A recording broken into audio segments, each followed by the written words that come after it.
লাখো জনতার শ্রদ্ধায় সিক্ত হয়ে বিএনপি চেয়ারপারসন বেগম খালেদা জিয়া অন্তিম বিদায় নিয়েছেন বুধবার। চিরনিদ্রায় শায়িত হয়েছেন স্বামীর পাশে। সেখানে আজ দলীয় নেতাকর্মী ছাড়াও শুভাকাঙ্ক্ষীরা ভিড় করছেন। দর্শক এ বিষয়ে আরও জানাতে জিয়া উদ্যান থেকে আমাদের সাথে যুক্ত হচ্ছেন সহকর্মী আরিফুল ইসলাম। আরিফ, গতকাল চিরনিদ্রায় শায়িত করা হয়েছে বেগম খালেদা জিয়াকে। আমরা গতকাল দেখেছি তার জানাজায় ছিল লাখো মানুষের ঢল। তার কবরে শ্রদ্ধা জানাতে আসা সাধারণ মানুষ থেকে শুরু করে নেতাকর্মী যারা আসছেন তারা কি বলছেন? সাথে গতকালকের যে জানাজা অনুষ্ঠিত হয়েছে সেটা কিন্তু একটা ইতিহাস রচনা করা হয়েছে বা যেটা হচ্ছে সারা বিশ্ব, শুধুমাত্র দেশ নয় সারা বিশ্ব দেখেছে।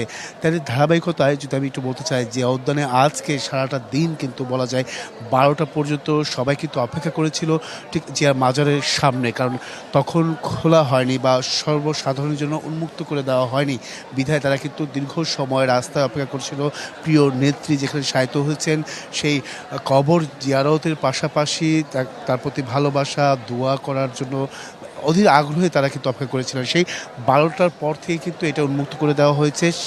আর সেক্ষেত্রে বলা যায় যে সাধারণ মানুষের যে জড়ো হওয়া জমায়েত হওয়া সেটা কিন্তু ব্যাপকতা বা তার যে বৃদ্ধি সংখ্যাটা আমরা কিন্তু ঘন্টা আমরা দেখছি যে সাধারণ মানুষের আসা যাওয়া কিন্তু বেড়ে গেছে।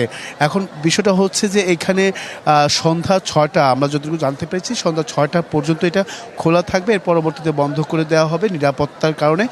যেহেতু খোলা জায়গায় সেক্ষেত্রে যাতে যে কোনো ধরনের বিশৃঙ্খলা কোনো ধরনের কোনো সমস্যা না পড়তে হয় সেক্ষেত্রে। আরেকটি বিষয় জানিয়ে রাখি, যেহেতু গতকালকে প্রিয় নেত্রীকে দেখার জন্য অধীর আগ্রহী ছিলেন, কেউ দেখতে পারেননি, সেটার প্রেক্ষিতে কিন্তু আজকে তারা এসেছেন, কারণ দূর দূরান্ত থেকে অনেকে এসেছেন, আবার কবে আসতে পারবেন সেই বিষয়টা কিন্তু তারাই বলছেন যে প্রিয় নেত্রীকে তার যে শায়িত করা হয়েছে যেখানটায় সেখানে তারা দেখে যাবেন। তারা অপেক্ষা করেছিলেন, তারা বিভিন্ন আত্মীয় স্বজনের বাসায় তারা অবস্থান করেছিলেন যাতে করে আজকে যেহেতু খুলে দেওয়া হবে, সর্বসাধারণের জন্য উন্মুক্ত করে দেওয়া হবে, সেই প্রেক্ষিতে কিন্তু তারা এসেছেন। আপনি দেখতে পাচ্ছেন যে স্রোত, সেই স্রোতটা কিন্তু আমরা দেখতে পাচ্ছি এই জিয়ার মাঝারে তার প্রিয় নেত্রীর যে যাকে যেখানে শায়িত করা হয়েছে তার পাশে দাঁড়িয়ে ফুল দিচ্ছেন কেউ, বিভিন্ন সংগঠনরা কিন্তু আসছেন ফুল দিয়ে প্রিয় নেত্রীকে শ্রদ্ধা জানাতে এসেছেন এবং কি দোয়া করছেন। কেউ কেউ আমরা দেখেছি যে কোরআন শরীফ পড়তেও দেখেছি, কোরআন তেলাওয়াত করতে দেখেছি। এছাড়া এখানে অনেকে এসেছেন। আপনি কোথেকে এসেছেন একটু বলবেন যে কেন এসেছেন আজকে? আমি নোয়াখালী কোম্পানিগঞ্জ থেকে এসেছি। আমি গতকালকে ভোর 5টা বাজে এসেছি। আমি জানাজা অংশগ্রহণ করেছি এবং কবর জিয়ারত করার জন্য আজকে গতকাল ভোর 5টা থেকে এ পর্যন্ত আমি এখানে অপেক্ষা করেছি এবং আমি শুধু কবর জিয়ারত করার জন্য আমি পুরো রাত আমি ফুটপাতে ছিলাম শুধুমাত্র কখন আমার নেত্রীর পাশে এসে আমি কবর জিয়ারত করবো, নেত্রীর জন্য দোয়া ফাটাবো, এই জন্য আমি এখানে অবস্থায় ছিলাম। যে আপনি কোথেকে এসেছেন? আমি মোহাম্মদপুর থেকে আসছি। কালকে জানাজায় ছিলাম, আজকে কবর জিয়ারত করার জন্য আসছি, নেত্রীর জন্য দোয়া চাওয়ার জন্য আসছি। গতকালকে তো দেখতে পারেননি, আজকে এসেছেন এখানে। গতকাল নেত্রীকে দেখতে পারি না, আজকে তার কবর দেখতে আসছি। আপনি একটু বলবেন যে কেন এসেছেন এই জায়গায়? আসসালামু আলাইকুম। আপনার কোন চ্যানেল এটা? ডিবিসির পক্ষ থেকে আমাকে সুযোগ দেওয়ার জন্য আপনাকে অশেষ ধন্যবাদ। আজ 2026 নতুন বর্ষের প্রথম দিনে থেকে দেখতে এসেছেন। আমি এসেছি ফরিদপুর আলফাডাঙ্গা উপজেলা থেকে। আমি এসেছি মরহুম খালেদা জিয়া চেয়ারপারসন বিএনপির বারবার নির্বাচিত, শ্রদ্ধা জানাতে এসেছেন। বারবার নির্বাচিত মহিলা প্রধানমন্ত্রী বাংলাদেশের, তিনাকে এক নজরে দেখতে না পেরেও তিনাকে আমি দেখতে গিয়েছিলাম। এবারকের হাসপাতালেও গিয়েছিলাম আমি। দেখুন, এবারকের হাসপাতালেও কিন্তু অনেকে গিয়েছিলেন ঠিক তার মতোই, এমনকি সেখানে দেখতে পারেনি। আসলে দিন শেষে একটাই প্রত্যাশা যেটা পূরণ হয়েছে আজকে, সেটা হচ্ছে 12টার পর থেকে প্রিয় নেত্রীর কবর জিয়ারত করা এবং কি তার জন্য দোয়া করা। সেটা কিন্তু সেই প্রত্যাশাটা কিন্তু পূরণ হয়েছে সাধারণ মানুষ থেকে শুরু করে দলীয় নেতৃবৃন্দদের। এই ছিল আসলে এখান থেকে সাথে সবশেষ। অসংখ্য ধন্যবাদ আরিফ আপনাকে যুক্ত হওয়ার জন্য।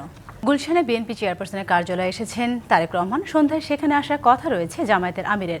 দর্শক এই নিয়ে আরও জানাতে যুক্ত হচ্ছেন জাকারিয়া খান।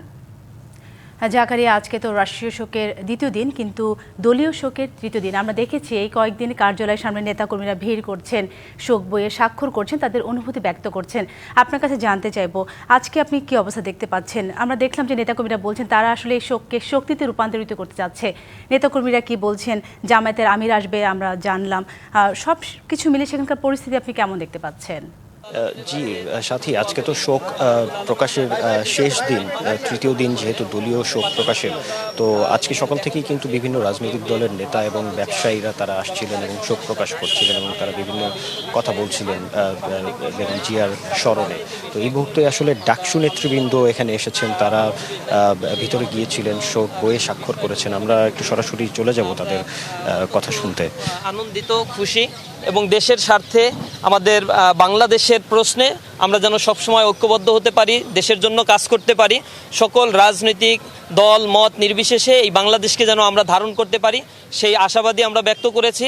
আমরা বিশ্বাস করি বিএনপি, জামাত ইসলামী বা অন্য রাজনৈতিক দলগুলো জুলাই পরবর্তী যে নতুন ঐক্যবদ্ধ বাংলাদেশ গড়ার জন্য জনগণ তাদের প্রতি প্রত্যাশা রেখেছে, তারা সেই প্রত্যাশা ইনশাআল্লাহ পূরণ করতে পারবে।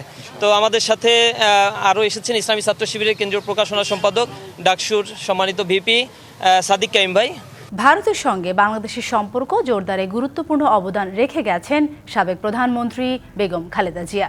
তার এই উল্লেখযোগ্য অবদান সবসময় স্মরণ করা হবে বলে জানিয়েছেন ভারতের প্রতিরক্ষামন্ত্রী রাজনাথ সিং।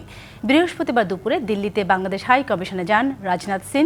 সেখানে সাবেক প্রধানমন্ত্রী বেগম খালেদা জিয়ার প্রতি শ্রদ্ধা জানান ও শোক বার্তা লেখেন। এর আগে বাংলাদেশ মিশনে পৌঁছালে দিল্লিতে বাংলাদেশের high commissioner M Riaz Hamidullah তাকে স্বাগত জানান। এ নিয়ে দুবার ভারতের প্রতিরক্ষামন্ত্রী রাজনাথ সিং দিল্লির বাংলাদেশ হাই কমিশনে গেলেন। এর আগে তিনি 2021 সালের 22 নভেম্বর বাংলাদেশ সশস্ত্র বাহিনী দিবসের অনুষ্ঠানে প্রধান অতিথি হিসেবে দিল্লির হাই কমিশনে গিয়েছিলেন। ভারতের কূটনীতিকদের সঙ্গে জামায়াতে আমিরের গোপন বৈঠক মর্মে গণমাধ্যমে প্রকাশিত সংবাদের তীব্র নিন্দা জানিয়েছেন জামায়াতের আমির ডাক্তার শফিকুর রহমান। তিনি বলেন, গত বছরের মাঝামাঝি চিকিৎসা শেষে বাসায় ফেরার পর বিভিন্ন দেশের কূটনীতিকদের মতো ভারতের দুজন কূটনীতিকও তার বাসায় যান। অন্যান্যদের মতো তাদের সঙ্গে কথাও হয়েছে। বৃহস্পতিবার নিজের ভেরিফাইড ফেসবুক আইডিতে এক পোস্টে একথা জানান জামায়াত আমির। পোস্টে আরও লেখেন, ভারতীয় কূটনীতিকদের সঙ্গে আলাপ আলোচনার বিষয়টি প্রকাশ না করার অনুরোধ করেন। পরবর্তীতে যখনই ভারতের সঙ্গে দুই দেশের স্বার্থ সংশ্লিষ্ট বিষয়ে বৈঠক হবে তা অবশ্যই প্রকাশ করা যাবে বলেও তিনি ওই দুই কূটনীতিককে জানান। এই সাক্ষাতে গোপনীয়তার কিছু নেই বলেও জানান তিনি। কিছু দেশীয় মিডিয়া ভারতের সঙ্গে গোপন বৈঠক হয়েছে বলে সংবাদ পরিবেশন করেছে উল্লেখ করে ডাক্তার শফিকুর রহমান একথা বলেন।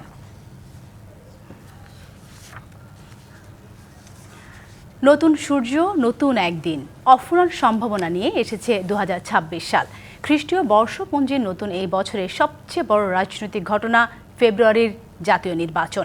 এই নির্বাচনের মধ্য দিয়ে ভোটাধিকার, গণতন্ত্র আর সুশাসন ফিরে পাওয়ার আশা দেশের মানুষের। সেই আশার সঙ্গে জড়িয়ে আছে 71 আর 24-এর গণ অভ্যুত্থানের স্বপ্ন পূরণের প্রত্যাশা। আর সাধারণ মানুষ চান শান্তিপূর্ণ স্বাভাবিক জীবনের নিশ্চয়তা।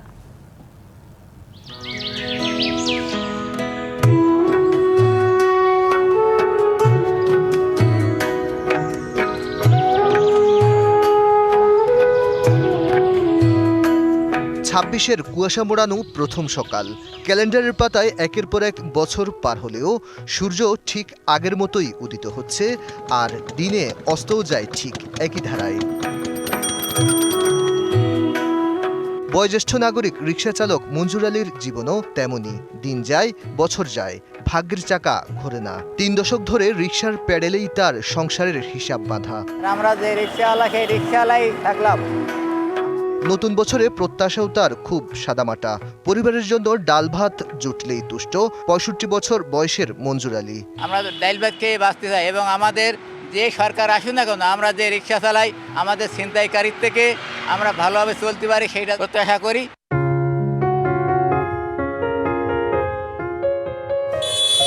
কুয়াশা মোড়ানো বছরের নতুন দিনে প্রত্যাশা পূরণের বছর হিসেবেই দেখছেন অনেকে। আমরা চাই যে দলই ক্ষমতা আসুক, ওনাদের যে ওয়াদা জনগণের প্রতি, রাষ্ট্রের প্রতি, আমরা সামনের বছর আগামীর বাংলাদেশে প্রত্যাশা পূরণ চাই। রাজনীতি হোক, এবং অন্যান্য ধর্মের যে সমস্ত লোকগুলো আছে সকলে মিলেমিশে যেন আমাদের দেশটা যেন সুন্দরভাবে আমরা যেন ঐক্যবদ্ধভাবে যেন আমরা কাজ করে এগিয়ে নিয়ে যেতে পারি। সবার কাছে প্রার্থনা করে, ভগবান সৃষ্টির কাছে প্রার্থনা করে যাতে আমরা নতুন বছর নতুন কিছু যেন দেখতে পাই। তারুণ্যের চোখে মুখে প্রত্যাশা নতুন বাংলাদেশের। তাদের মতে ২৪ যে স্বপ্নের বীজ বপন করা হয়েছিল তার প্রত্যাশা আর প্রাপ্তির মধ্যে এখনো রয়ে গেছে বিস্তর ফারাক। বৈষম্যের অবসান হয়নি, বরং বিস্তার ঘটেছে মব সন্ত্রাস, ঝুঁকিতে পড়েছে গণতন্ত্র। তাদের আস্থা ২৬-এর নির্বাচনের মধ্য দিয়ে সংকটের সমাধান আসবে। প্রায় ১.৫ দশকে আমাদের কোনো নির্বাচন হয় নাই, হইলেও সেটা আসলে আমাদের ভোট দিতে পারি নাই। এখন আমরা চাচ্ছি যে আমাদের ভোটটা যাতে সুষ্ঠু হয় এবং আমরা ভোট দিতে পারি। মব কালচারটা যাতে বাতিল করা হয়, অ্যাটলিস্ট একটা সরকার আসুক যাতে দেশটা একটু শান্তিপূর্ণ থাকে। নতুন বছরে আইনের শাসন প্রতিষ্ঠাকে বড় চ্যালেঞ্জ হিসেবে দেখছেন রাজনৈতিক বিশ্লেষক সাব্বির আহমেদ। আমার প্রত্যাশার জায়গা একটাই, সুশাসনের জায়গায়। সেটা হলো যে ভাই যে কোনো মূল্যে দেশে আইনের শাসনটাকে ধরে রাখেন। জাতীয় সংসদের এই ভবন ঘিরেই আবর্তিত হয় দেশের রাজনীতি। এখানে তৈরি হয় আইন, সিদ্ধান্ত হয় রাষ্ট্র পরিচালনার। বছরের নতুন দিনে মানুষের প্রত্যাশাও সাধারণ। ২০২৬ কি ক্যালেন্ডারের পাতায় আরেকটি বছর হয়ে থাকবে, নাকি নিশ্চিত হবে ভোটাধিকার, জবাবদিহিতা আর সুশাসনের এক বাংলাদেশ? বছরের নতুন দিনে এমন প্রশ্নই ঘুরপাক খাচ্ছে। Aditya Arafat, DBC news, Dhaka. নতুন বছরের প্রথম দিনে শিক্ষার্থীদের হাতে বই তুলে দিতে পারা বর্তমান সরকারের একটি গুরুত্বপূর্ণ অর্জন বলে জানিয়েছেন প্রাথমিক ও গণশিক্ষা উপদেষ্টা অধ্যাপক বিধান রঞ্জন রায় পোদ্দার। সকালে রাজধানী শেরেবাংলা নগরে আবুল বাশার সরকারি প্রাথমিক বিদ্যালয়ে নতুন বছরে নতুন বই বিতরণ অনুষ্ঠানে তিনি কথা জানান। তিনি আর বলেন, শিক্ষার্থী, শিক্ষক ও অভিভাবকদের সম্মিলিত প্রচেষ্টাতেই শিক্ষাকে সঠিকভাবে মূল্যায়ন করা সম্ভব। শুধু ব্যক্তি কেন্দ্রিক নয়, সামাজিক ও রাষ্ট্রীয়ভাবে শিক্ষার্থীদের সফল মানুষ হিসেবে গড়ে তোলার স্বপ্ন দেখতে হবে বলেও জানান তিনি। শিক্ষার মান উন্নয়নে সকলের সহযোগিতা চান উপদেষ্টা। শোক পালনের জন্য এবছর কোনো উৎসব করা না হলেও শিক্ষার্থীরা নিজ নিজ বিদ্যালয়ে গিয়ে বই নিতে পারবে। এবছর প্রাক প্রাথমিক থেকে পঞ্চম শ্রেণী পর্যন্ত ৮,৫৯,২৫,৩৭৯ কপি বই ছাপানো হয়েছে।